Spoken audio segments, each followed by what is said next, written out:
खबर शामिल करेंगे गुजरात से। Gujarat chamber of commerce and industry के सालाना इंतखाबात 2020 एंड 21 में शाहीन फाउंडर ग्रुप के अलावा 4 आजाद उम्मीदवार भी मुकाबले में थे, जिन्होंने इलेक्शन के दिन धांधली का इल्जाम लगाते हुए इलेक्शन का बाइकाट कर दिया। मज़ीद तफसीलात जानेंगे हमारे नुमाइंदे आफ्ताब राठौर से। जी आफ्ताब, आगाह कीजिएगा। जी, Gujarat chamber of commerce and industry के इंतखाबात 2020-21 में शाहीन फाउंडर ग्रुप के अलावा 4 आज़ाद उम्मीदवार भी थे, जिन्होंने इलेक्शन के दिन धांधली का इल्ज़ाम लगाया, इलेक्शन का बाइकाट कर दिया और चैम्बर ऑफ कॉमर्स की बिल्डिंग में नारेबाजी और एहतजाज भी किया। उन्होंने कहा कि इस एहतजाज में चैम्बर ऑफ कॉमर्स के एक मेंबर ने अपना एहतजाज सिटी 5 टीवी को भी रिकॉर्ड करवाया और कहा कि आफ्ताब राठौर, कॉरस्पॉन्डेंट गुजरात। जी भाईजान, ਤੁਸੀਂ ਇੱਥੇ ਵੋਟ ਪਾਣ ਆਏ ਹੋ ਤੇ ਕਿਹੜੀ ਪਾਰਟੀ ਨੂੰ ਵੋਟ ਪਾਓਗੇ? ਬਿਸਮਿਲ੍ਲਾਹਿਰਰਹਿਮਾਨਿਰਰਹੀਮ। ਜਨਾਬ, ਵੋਟ ਜਿਹੜਾ ਨਾ, ਵੋਟ ਤੇ ਹੁੰਦਾ ਜ਼ਮੀਰ ਦੀ ਆਵਾਜ਼, ਤੇ ਮੈਂ ਵੋਟ ਪਾਣਾ ਹਰਨ ਵਾਲਿਆਂ ਨੂੰ। ਤੁਸੀਂ ਹਰਨ ਵਾਲਿਆਂ ਨੂੰ ਕਿਉਂ ਵੋਟ ਪਾਣਾ? ਇਸ ਗੱਲੇ ਪੈਣਾ ਕਿ ਮੈਂ ਫਾਊਂਡਰ ਮੈਂਬਰ ਹਾਂ ਇਸ ਦਾ, ਆਪਣੀ ਦਾ ਸ਼ਾਹੀਨ ਗਰੁੱਪ ਦਾ। ਮੇਰਾ ਵੋਟ ਨੰਬਰ ਮੈਂਬਰਸ਼ਿਪ ਨੰਬਰ 820।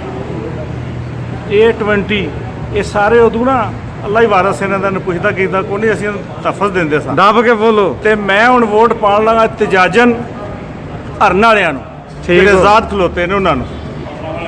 ਉਹ ਤਾਂ ਬਾਈਕਾਟ ਕਰ ਗਏ ਨੇ। ਬਾਈਕਾਟ ਕਰਕੇ ਅਸੀਂ ਵੋਟ ਹੀ ਨਹੀਂ ਪਾਉਂਦੇ, ਅਸੀਂ ਉਹਨਾਂ ਦੇ ਨਾਲ। ਨਾ ਇਹਨਾਂ ਦਾ ਕੋਈ ਫੇਲ ਹੈ, ਮੈਂਬਰਸ਼ਿਪ ਕਰਜ਼ੀ ਕੇ ਬੰਦੋ ਕੋ ਇਹਨਾਂ ਦਾ ਵੋਟਰ ਲਿਸਟ ਚੱਲੀ, ਇਲੈਕਸ਼ਨ ਕਮਿਸ਼ਨ ਚੱਲੀ, ਇਲੈਕਸ਼ਨ ਚੱਲੀ। ਅਸੀਂ ਪਹਿਲਾਂ ਵੀ ਇਹਨਾਂ ਦੇ ਇਲੈਕਸ਼ਨ ਨੂੰ ਮੁਸਤਰਦ ਕਰਦੇ ਸਾਂ, ਹੁਣ ਵੀ ਕਰਨੇ ਆ। ਅਸੀਂ ਨਾ ਇਲੈਕਸ਼ਨ ਤੋਂ ਨੱਸਿਆ ਨਾ ਨਸਾਂਗੇ, ਅਸੀਂ ਨਸਾਨ ਵਾਲੇ ਲੋਕਾਂ ਚੋਂ ਆ। ਇਹ ਤਾਂ ਸਾਨੂੰ ਵੇਖ ਕੇ ਨੱਸ ਜਾਂਦੇ ਨੇ, ਇਹਨਾਂ ਕੀ ਮੁਕਾਬਲਾ ਕਰਨਾ ਕਿਸੇ ਦਾ। ਅਸੀਂ ਲੋਕਾਂ ਨੂੰ ਨਸਾਨ ਲਿਆ, ਲੇਕਿਨ ਇਲੈਕਸ਼ਨ ਕਮਿਸ਼ਨ ਠੀਕ ਹੋਵੇ, ਵੋਟਰ ਲਿਸਟਾਂ ਠੀਕ ਹੋਣ। ਅਸੀਂ ਇੱਥੇ ਤੋਂ ਜਾਨ ਮੈਦਾਨ ਲਾ ਲੈਣ ਇਨਸ਼ਾਅੱਲਾ ਤਾਲਾ। ਪੰਜਾਬ ਦੇ ਲੋਕਾਂ ਤੇ ਵੀ ਇਤਬਾਰ ਹੈ ਤੇ ਆਪਣੇ ਆਪ ਤੇ ਵੀ ਸ਼ਿਕਸਤ ਇਹਨਾਂ ਦਾ ਮੁਕੱਦਰ ਹੈ। ਮੈਂ ਇੱਕ ਗੱਲ ਹੋਰ ਕਹਿਣਾ ਚਾਹੁੰਦਾ, ਜਦੋਂ ਚੌਧਰੀ ਅਹਿਮਦ ਮੁਖਤਾਰ ਦੀ ਹੁਕੂਮਤ ਹੁੰਦੀ ਹੈ, ਇਹ ਪੈਟਰੋਲ ਦੀ ਬੋਤਲ ਲੈ ਕੇ ਅਹਿਮਦ ਮੁਖਤਾਰ ਕੋਲ ਪੜ ਜਾਂਦੇ ਨੇ। ਜਦੋਂ ਚੌਧਰੀਆਂ ਦੀ ਹੁਕੂਮਤ ਹੁੰਦੀ ਹੈ, ਇੱਥੇ 2-2 ਘੰਟੇ ਫੁੱਲ ਲੈ ਕੇ ਖਲੋਤੇ ਰਹਿੰਦੇ ਨੇ। ਔਰ ਤੁਹਾਡਾ ਕੋਈ ਜ਼ਮੀਰ ਵੀ ਆਵੇ, ਇੱਕ ਪਾਸੇ ਉਹਨਾਂ ਨੂੰ ਕਬਜ਼ਾ ਗਰੁੱਪ ਕਹਿੰਦੇ ਹੋ, ਦੂਜੇ ਪਾਸੇ ਉਹਨਾਂ ਵਾਸਤੇ ਖਲੋ ਜਾਂਦੇ ਹੋ। ਇਹ ਵਿਸਾਖੀਆਂ ਕਿੰਨਾ ਕਰ ਚੱਲਣਗੀਆਂ, ਵਿਸਾਖੀਆਂ ਖਤਮ ਹੋ ਰਹੀਆਂ ਨੇ, ਵਿਸਾਖੀਆਂ ਖਤਮ ਹੋ ਜਾਣਗੀਆਂ ਇਨਸ਼ਾਅੱਲਾ ਤਾਲਾ। ਵਕਤ ਆ ਗਿਆ, ਖੌਫ ਟੁੱਟ ਗਿਆ।